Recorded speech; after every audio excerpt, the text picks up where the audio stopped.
જય દ્વારકાધીશ, જય માતાજી। આજે આપણે બનાવવા જઈ રહ્યા છીએ મકાઈની ભેળ। તો સૌપ્રથમ મકાઈને સરખી રીતે છોલી દઈશું।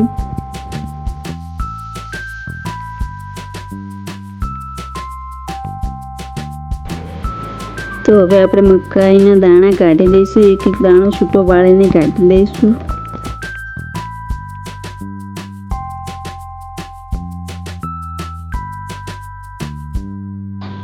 તો આપણા દાણા બધા ફૂલાઈને તૈયાર થઈ ગયા છે। એને આપણે પાણીમાં બફાવા નાખીશું 3 મિનિટ માટે। સૌપ્રથમ આપણે કોથમીર કાપી દઈશું।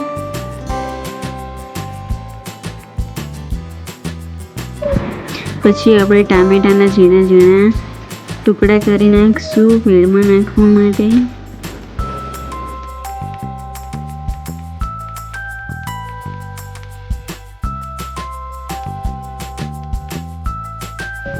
તો હવે આપણે સૂકી ડુંગળી લીધી છે, એને નાના નાના ટુકડામાં કટ કરીશું।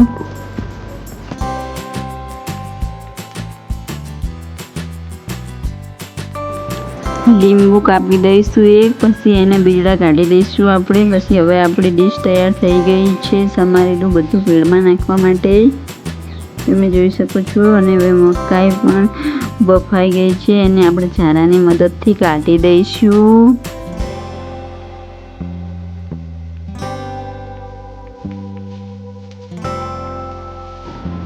બાફેલી મકાઈ, સમારેલી ઝીણી ડુંગળી, ટામેટું, કોથમીર નાખીશું।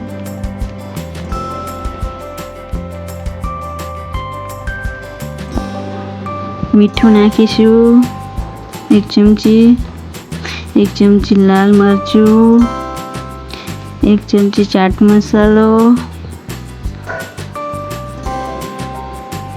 લીંબુ નીચોઈશું। આ બધું નાખીને સરખી રીતે મિક્સ કરી દઈશું। હવે આપણી ભેળ તૈયાર થઈ ગઈ છે, એને એક ડીશમાં સર્વ કરીશું। ચટાકેદાર ભેળ તૈયાર છે।